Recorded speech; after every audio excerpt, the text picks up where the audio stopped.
Wow. That was absolutely terrific from Pier Paolo Muccelli, giving us the overview, if you like, 5 different models, lots of players and competitors. And you can see that this is not some fringe, marginal activity, but is absolutely playing right to the core of corporate workspace with some of the corporate's big players and very different models. From the hub, which is an ecosystem, as Indy describes it, growing organically, 100% locally owned.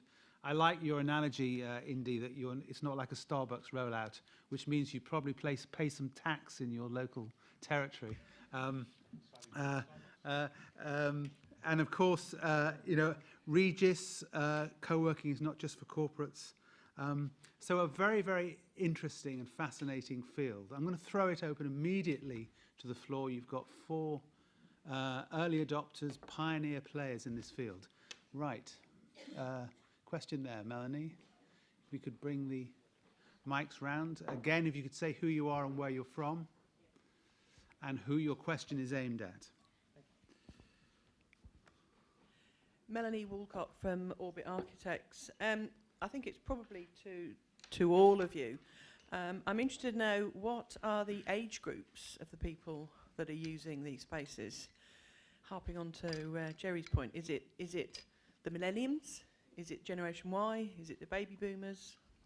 What age group of people are using these start-up and transient workplaces? May I start? Well, it's very simple. 20 to 60. Right. Yeah. The average in my center, the average 30s and 40s. I would agree. Exactly the same. The youngest is around 22. We've actually had one person who dropped in who's 19 for a bit, who's starting a business, who was sort of quite inspirational, all the way through to a guy who's delighted, who's in his mid-60s at the moment. Yeah, exactly the same. 60 is the new 40, I have to tell you that. Nothing against 70 years old.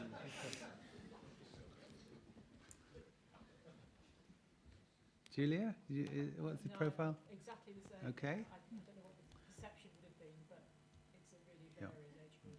Okay. Also, if you go to East London, you will see that the majority of independent co-working spaces tend to focus on the startup community, tech community, a lot of developers. Definitely the age group there is 20s, early 30s.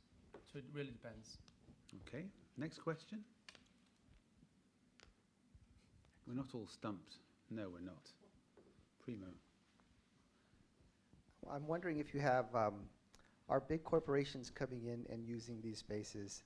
I know they do in the Valley. There's several places where a big corporation will take a whole unit out and let them work in the co-working environment. I wonder if you've had experience with that. That's to everybody. Yes. Hopefully we sort of talked a little bit about that in the presentation, but I think we're also seeing with the corporates that they're actually taking a mixture of space. So because, traditionally, I suppose, serviced offices were kind of dedicated space, office space, what we're seeing now is that they might take a small amount of that, but then the rest of the people, then they will use the flexible co-working space in addition to the fixed space. And so it's a real mix of different space types. Mm-hmm.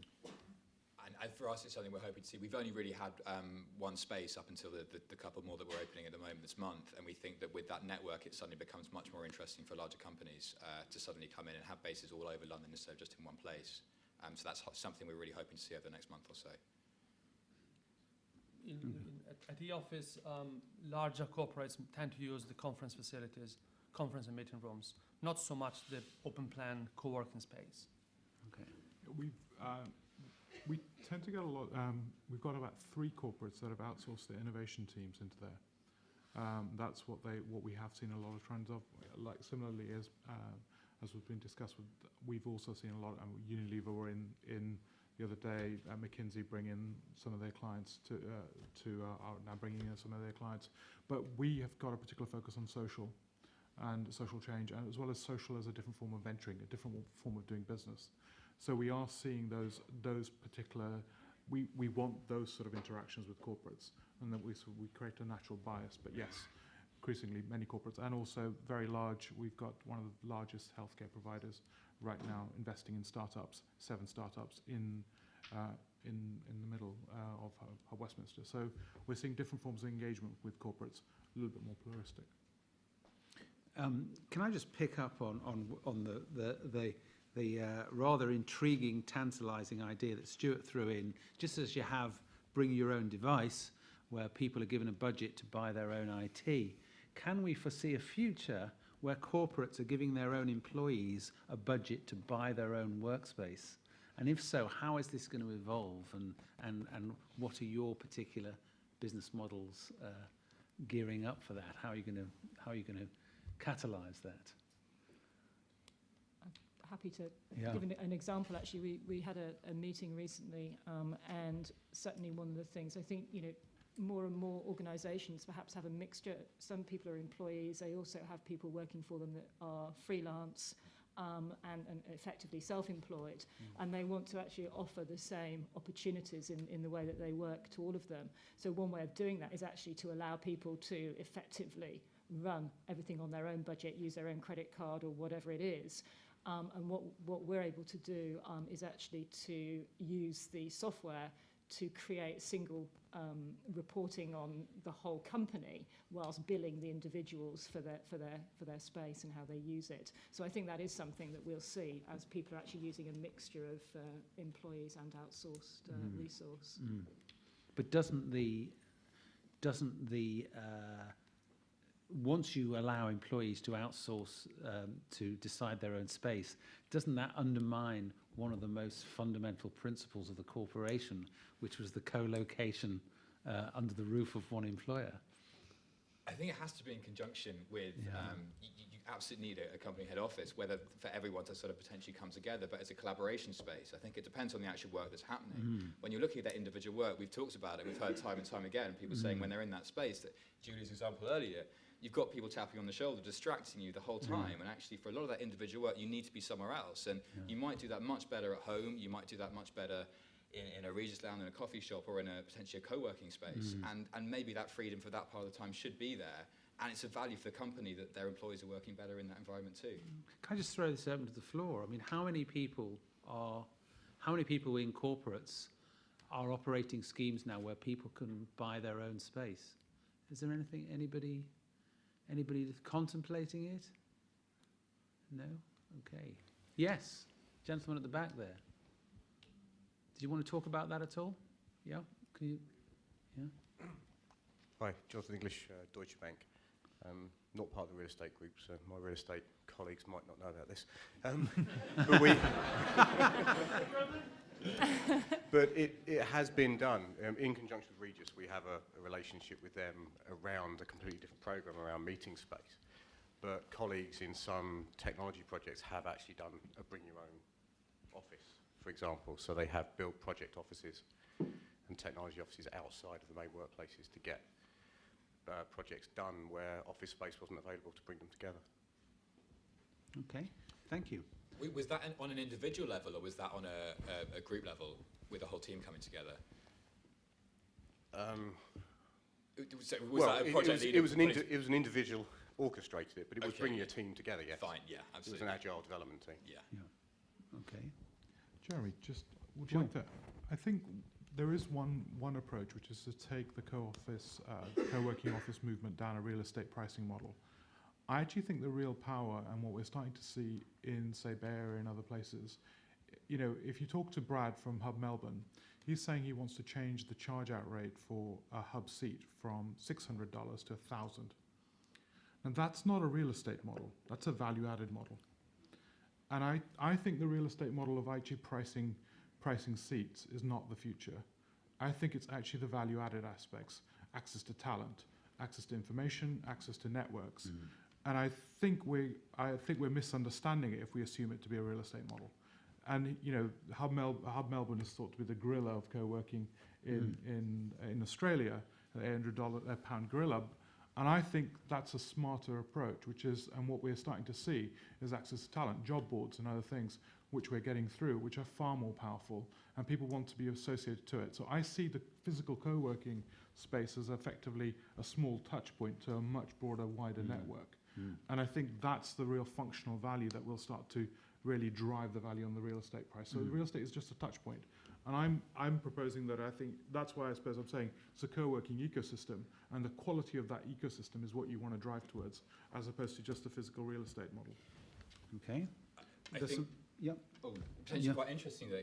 How closely do you feel that those two things need to be linked? Do you think you could get to a point where actually that community element, which there's huge value in tapping in, does that actually always need to be in the physical space? I've actually got one example quite quickly of someone who who's moved into our space, who moved out of another co-working space simply because they picked up so much business from it that they were surrounded by their clients the whole time that they couldn't get any work done. So they actually moved into a space where they could actually maybe not try and pick up too much business. There's absolutely opportunities in our space to do that, but they just wanted to hide themselves away somewhere and actually get work done and then go back to the other place. And I'm just wondering if there could be maybe a disconnect between these two, potentially under the same thing. And useful disconnect in a sense. But I suppose what I'm saying is that the functional value of the network is going to become, is where I suppose from the house perspective, where we're going to see a real value added. If you're going to go away from the real estate pricing model, which, we were just offered 30,000 square feet right in the heart of London for free. Can we talk? Yeah. I suppose, and the biggest impetus is business rates. So I just want us to move away from this notion the value added is going to be this real estate model. I think we'll have to move further along. That's why I suppose my provocation in this session is we've got to think about being the infra corporate and build that value chain into the model. In a way, just to sort of challenge us. That's great. Back to our Marie, you had your hand up. Can we pass the mic? And then there are a couple of other questions over here as well. Yeah. Peter, yeah. Yeah, like Pierre, last week I was at the conference in Paris on co-working. And as a large corporate organization, as is Johnson Controls, I didn't feel that the corporate world was so much welcome into co-working environment. And at that audience, we had the largest amount of owners of co-working spaces in Europe. So my question is, do you feel we're going to move towards two different types of model, a model of co-working environment for entrepreneurs and another model of co-working environment for corporate, or not? Okay. My view of the conference, if you see my slides, and by all means, that was not a complete list. I feel the movement is very recent. And I would compare the co-working movement or trends comparable to the business center industry 25 years ago, when, in particular in the UK, the market was very fragmented and very unprofessional. And of course, Regus took advantage of that by professionalizing the service and expanding it, and in a very fast and international way. And I would think that there will be a number of co-working operators which will emerge and grow and provide a more professional service.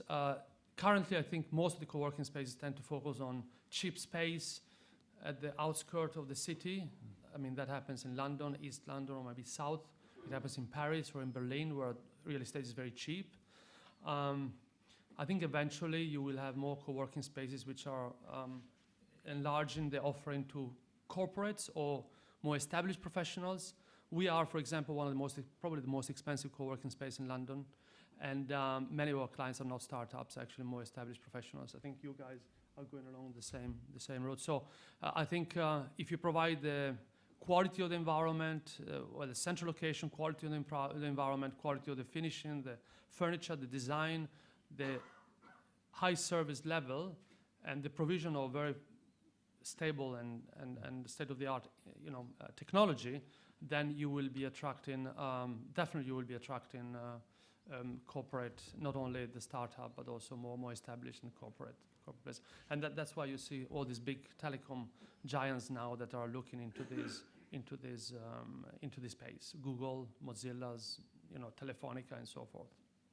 I think just worth adding to that, we've obviously had the network for some time, and I'd like to say we are very welcoming to corporates, so please feel free to come and join us. But one thing that we've been working on is actually getting feedback from corporates over the last 18 months or so, and putting together a programme that we feel really does meet the needs of corporates, which perhaps we haven't had in the past. So called the Enterprise Programme, and it really is looking globally at how we can offer the type of workspace under the right sort of contract as well that corporates need to have. Because I think obviously, you know, we've all got procurement teams in our organisations that want to look at how space, you know, you can't get away from it, how it's procured, the value of it, and the type of contract that's entered into.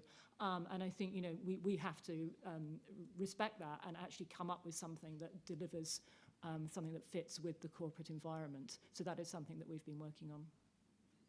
Okay. There was Peter Bossum, there was a question, and then we'll come to Philip Tidd of Gensler.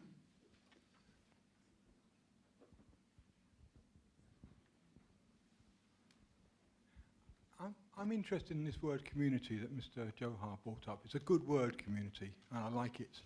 It seems to me that corporates are the very antithesis of that. You go in, it's secure, it's difficult to get into the places, and we've been doing some work speculating about what the space is. There's a lot of redundant space in corporate buildings at the moment. We've been speculating about what you might use those for.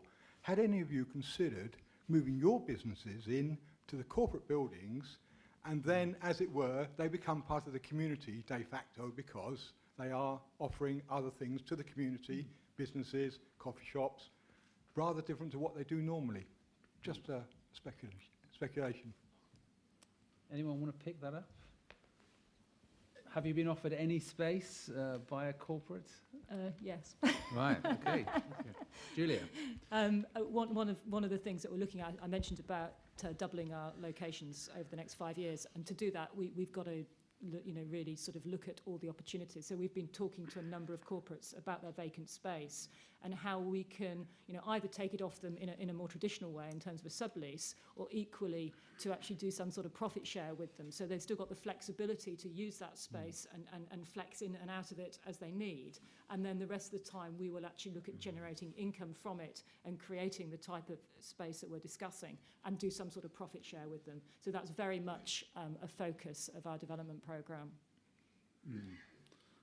Yeah, I suppose, yes, we have, but I think the more interesting part of that question for me is this idea of community. And I think the point about community is about culture.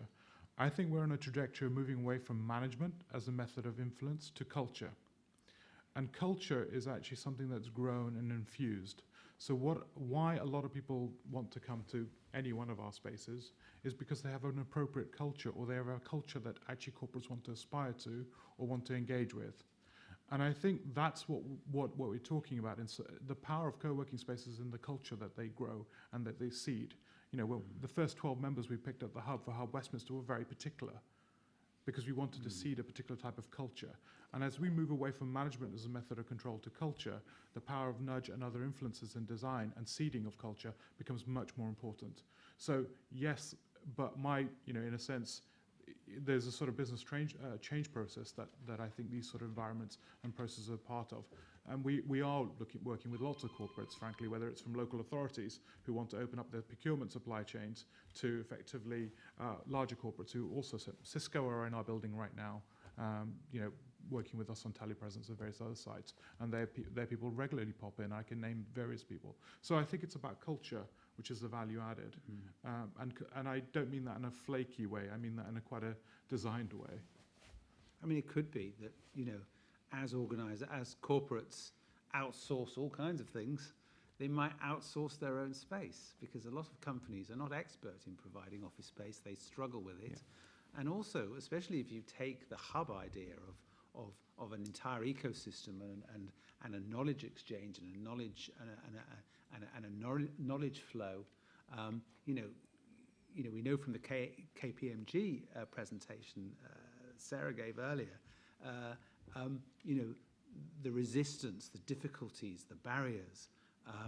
Maybe all of this will be outsourced to organizations which have professionalized the whole issue of the relationship between space and knowledge and IT We could be moving into the post-corporate era, where if you look at the history of the corporation, it was about co-location under one roof and one employer. Maybe that's going to change. So, Philip Tidd. Philip, put your hands up. Can we have the mic for Philip? Yeah, he's asked a lot of questions. Yeah. Can we have the microphone, please, to Philip? Yeah, hi. I just want to pick up on a point that one of you mentioned about the tech city in Shoreditch. I think there's a sort of a big misnomer at the moment, because all of the startup businesses in tech city are effectively being outpriced because real estate has got hold of what the real value is that they're sitting on. So they're all trying to move out now of that area because they can't afford to be there anymore.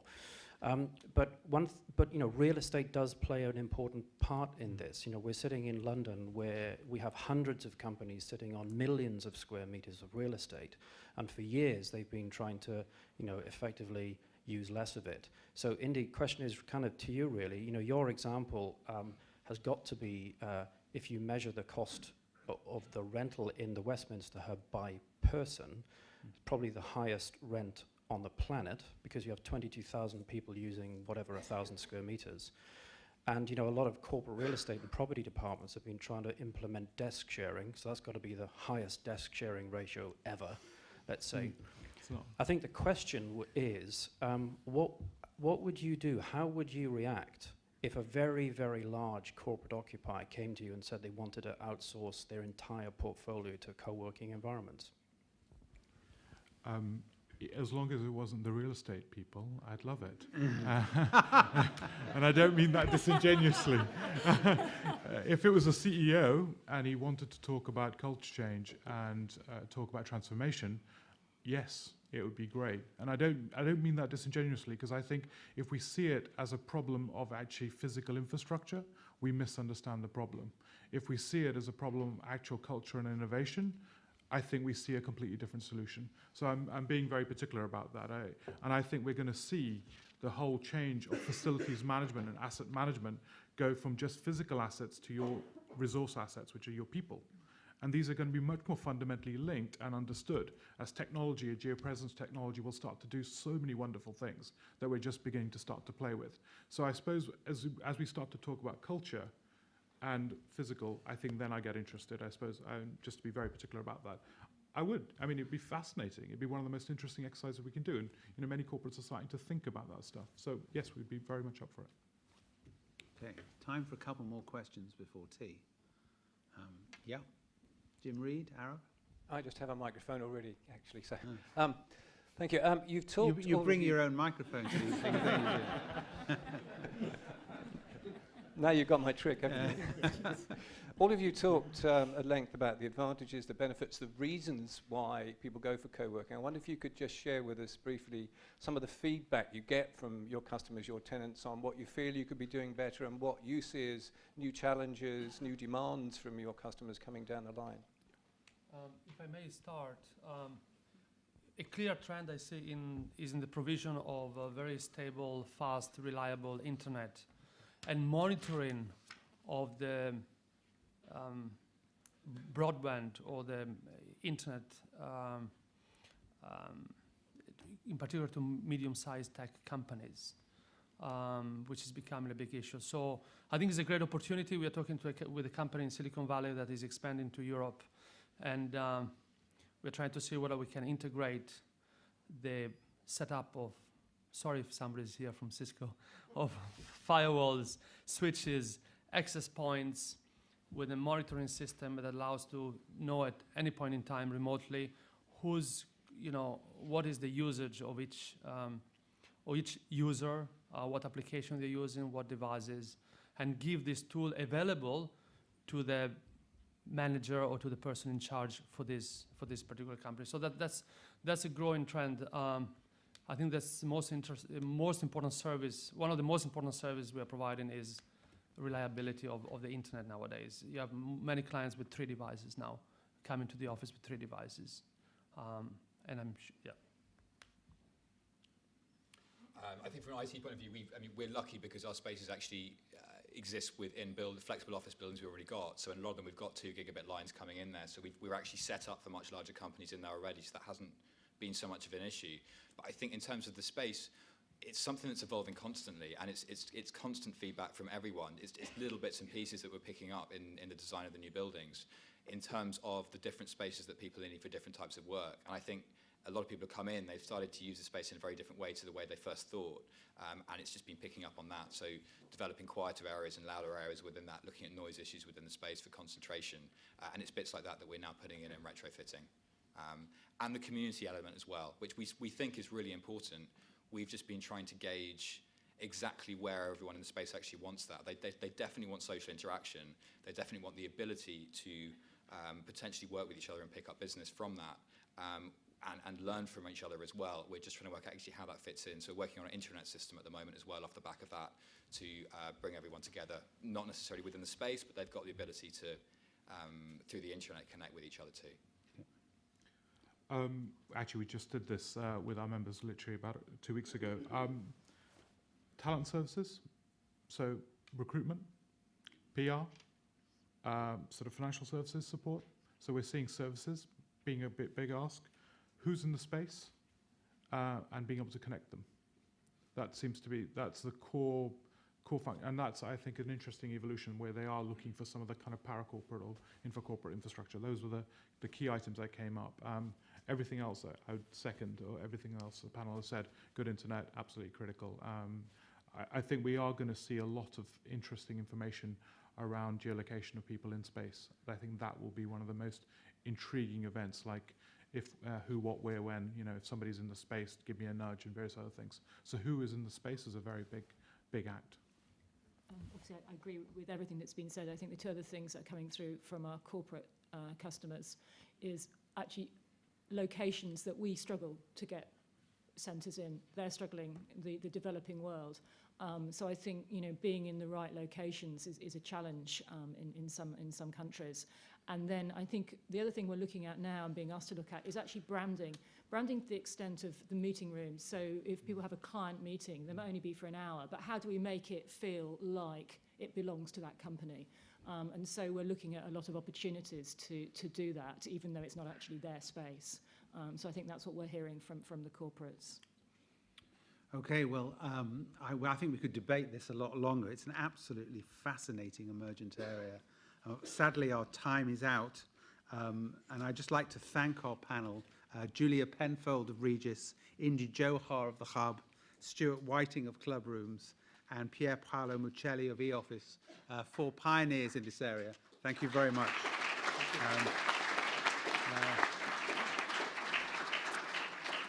It's time for tea.